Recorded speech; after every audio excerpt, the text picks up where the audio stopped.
England की मौजूदा महारानी एलिजाबेथ सेकेंड के इस दुनिया से विदा होने के बाद क्या होगा, इसका प्लान लीक हो चुका है। ये टॉप सीक्रेट प्लान 1960 के दशक में बनाया गया था, लेकिन इसे कभी पूरी तरह लोगों के सामने नहीं लाया गया था। रानी के गुजरने के बाद 10 दिनों तक यूके में क्या होगा, ऑपरेशन लंदन ब्रिज इसकी कदम दर कदम जानकारी देता है। इससे पहले कि हम आगे बढ़ें, आपकी तसल्ली के लिए बता दें कि 95 साल की रानी पूरी तरह अच्छे स्वास्थ्य में। उनके गुजरने के बाद क्या किया जाएगा, इसके बारे में दुनिया भर में सालों से अलग अलग अफवाहें चलती आ रही हैं। कुछ का कहना है कि कई हफ्तों की छुट्टी कर दी जाएगी, कुछ का कहना है कि दुनिया भर के नेताओं के बाद जेम्स बॉन्ड की तरह एक कॉल जाएगा जिसमें कहा जाएगा लंदन ब्रिज डाउन है। लेकिन असल में क्या होगा, आइए जानते हैं। पहला दिन, जिस दिन रानी इस दुनिया से विदा होंगी, उस दिन को डी डे के तौर पर जाना जाएगा। रानी के गुजरने के बाद शुरुआती कुछ घंटों में यूके के बड़े सरकारी अधिकारियों को फोन करके इसकी खबर दी जाएगी। इसमें ब्रिटिश प्रधानमंत्री के साथ साथ कैबिनेट सेक्रेटरी भी शामिल हैं। कैबिनेट सेक्रेटरी असल में प्रधानमंत्री के साइडकिक होते हैं। उनका काम खास पॉलिसीज पर सलाह देना होता है। फोन करने वालों के पास एक नपी तुली स्क्रिप्ट होगी जिसे बिना किसी बदलाव के बारीकी के साथ पढ़ा जाएगा। महारानी के प्राइवेट सेक्रेटरी प्रधानमंत्री को पर्सनली कॉल करेंगे। कैबिनेट सेक्रेटरी की तरफ से मंत्रियों और सीनियर सिविल सर्वेंट्स को भी एक ईमेल भेजा जाएगा। सिविल सर्वेंट का मतलब सिर्फ वे लोग जो पार्लियामेंट में काम करते हैं, और इसके बाद लोगों को खबर देने के लिए एक ऑफिशियल नोटिफिकेशन जारी किया जाएगा। ये नोटिफिकेशन प्रेस एसोसिएशन और मेन यूके ब्रॉडकास्टर्स की तरफ से जारी किया जा सकता है, और इस तरह हम सभी को इस बात का पता चल सकेगा। इसके बाद व्हाइट हॉल पर हाउस ऑफ पार्लियामेंट मौजूद है में रानी के सम्मान में झंडों को आधा झुका दिया जाएगा। कोशिश ये रहेगी कि खबर मिलने के 10 मिनट के अंदर ही झंडों को झुका दिया जाए। सोशल मीडिया पर भी इसका असर देखा जाएगा। शाही परिवार की वेबसाइट रानी के गुजरने की खबर के साथ एक ब्लैक होल्डिंग पेज में बदल जाएगी, और यूके सरकार की वेबसाइट के साथ साथ सभी सरकारी सोशल मीडिया पेज के टॉप पर एक काला बैनर लगाया जाएगा। अर्जेंट कंटेंट के अलावा साइट पर कुछ भी पोस्ट नहीं किया जाएगा। सभी रीट्वीट्स को बैन कर दिया जाएगा। शाही परिवार रानी के फ्यूनरल के प्लान्स के बारे में भी बताएगा, जो उनके गुजरने के 10 दिन बाद किया जाएगा। प्रधानमंत्री ब्रिटेन की जनता के लिए एक बयान भी देंगे, और वो ऑफिशियल स्टेटमेंट देने वाली सरकार की पहली शख्सियत होंगे। डाउनिंग स्ट्रीट से टीवी पर बयान को सीधे लाइव किया जाएगा। सरकार के बाकी सभी को पीएम के बोलने तक कुछ भी कहने की इजाजत नहीं होगी। एक नेशनल साइलेंस अनाउंस किया जाएगा, और फिर प्रधानमंत्री नए राजा से मुलाकात करेंगे। ये रानी के बेटे चार्ल्स होंगे। वो शाम 6 बजे दुनिया को एक मैसेज देंगे। उसी टाइम लंदन के दिल में मौजूद सेंट पॉल्स कैथेड्रल में एक रिमेम्बरेंस सर्विस होगी। प्लान के हिसाब से ये सब स्पॉन्टेनियस और अनप्लान्ड लगना चाहिए। पहले दिन के लिए बस इतना ही। दूसरे दिन किंग चार्ल्स को एक नया सोवरेन बना दिया जाएगा। ये सिर्फ एक फैंसी शब्द है जो सत्ता में बैठे इंसान के लिए इस्तेमाल किया जाता है, और ये काम सुबह 10 बजे सेंट जेम्स पैलेस में होगा। कई टॉप ऑफिशियल्स को इसमें हिस्सा लेने के लिए बुलाया जाएगा, और उन्हें सुपर फॉर्मल आउटफिट पहनना होगा जिसमें मर्दों को काली या गहरे रंग की टाई पहननी होगी। उनके आउटफिट पर कोई डेकोरेशन भी नहीं होना चाहिए।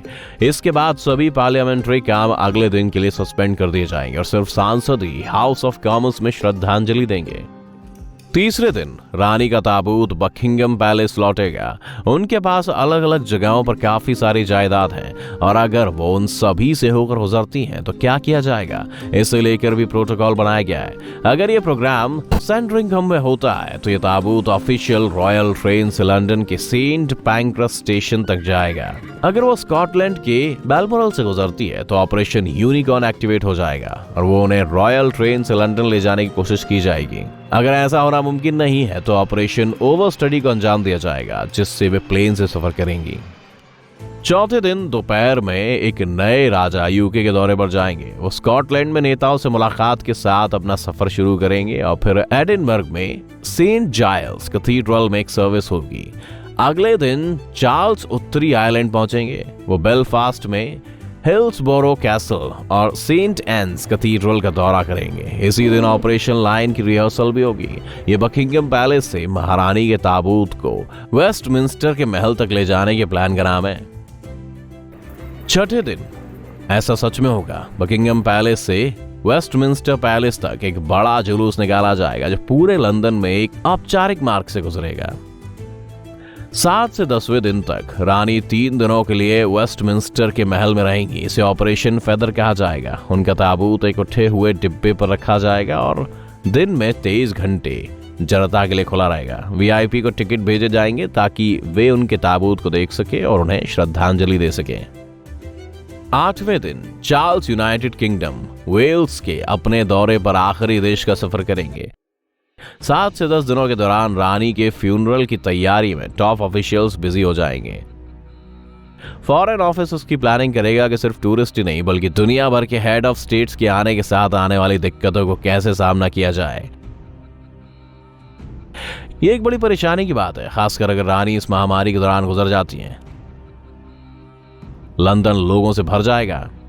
डिपार्टमेंट ऑफ ट्रांसपोर्ट पहले ही परेशानी जाहिर कर चुका है कि शहर भर में घूमने वाले लोगों से निपटना मुश्किल होगा। यूके के लोगों को इससे काफी डिले होने वाला है। ऑफिशियल टीम इस क्राइसिस वार्निंग के लिए खुद को तैयार कर रही है कि दुनिया भर से आने वाले लोगों को खाना मुहैया कराना, पुलिसिंग और यहां तक कि बुनियादी सेवाओं को ब्रेकिंग पॉइंट तक बढ़ाया जा सकता है। इस हालत का एक ऑफिशियल एसेसमेंट तो यहां तक भी कहता है कि लंदन पहली बार सचमुच फुल हो सकता है। सड़कों पर लोगों की कतार लग सकती है और होटल एंड B&B खचाखच भर सकते हैं। वो एक हल निकालने की पूरी कोशिश कर रहे हैं, लेकिन चीजें मुश्किल लग रही हैं। अब देखते हैं कि आखिरी दिन क्या होगा। ऑपरेशन लंदन ब्रिज का आखिरी दिन और महारानी के स्टेट फ्यूनरल का दिन। प्रधानमंत्री और महारानी ने खुद इस बात की मंजूरी दी है कि ये दिन राष्ट्रीय शोक का दिन होगा। इसका मतलब है कि ब्रिटेन में उस दिन बैंक हॉलिडे होगा और अगर बॉस इजाजत देते हैं तो काम पर नहीं जाना होगा। लोगों को छुट्टी देना जरूरी नहीं है, लेकिन अगर ये दिन वीकेंड या मौजूदा बैंक हॉलिडे पर पड़ता है तो छुट्टी का एक एक्स्ट्रा दिन नहीं दिया जाएगा। ये उन सभी सर्विसेज के लिए एक बड़ी परेशानी खड़ी करेगा जो पहले से ही ब्रेकिंग पॉइंट पर होंगी। स्टेट फ्यूनरल लंदन के दुनिया भर में मशहूर वेस्टमिंस्टर एबी में होगा। यहीं पर प्रिंस विलियम ने केट मिडल्टन से शादी की थी और एबी ने कुल 16 शादियां देखी हैं। ये वो जगह भी है जहां 1066 के बाद से हर ब्रिटिश राजा का कोरोनेशन हुआ है। फ्यूनरल के दिन पूरे यूनाइटेड किंगडम में दोपहर में 2 मिनट का मौन रहेगा। सम्मान देने के लिए सभी वर्कर्स और ऑपरेशन 2 मिनट के लिए रोक दिए जाएंगे। लंदन और विंडसर में बड़े जुलूस निकाले जाएंगे। विंडसर कैसल में सेंट जॉर्ज चैपल में एक सर्विस के साथ दिन खत्म होगा। महारानी को आखिरकार महल में किंग जॉर्ज 6 मेमोरियल चैपल में दफनाया जाएगा। उन्हें उनके पति प्रिंस फिलिप के बगल में दफनाया जाएगा। ऑपरेशन स्प्रिंग टाइड, जो प्रिंस चार्ल्स के गद्दी पर बैठने को लेकर बारीकी से बनाया गया प्लान है, लेकिन ये इतनी डिटेल में लीक नहीं हुआ है।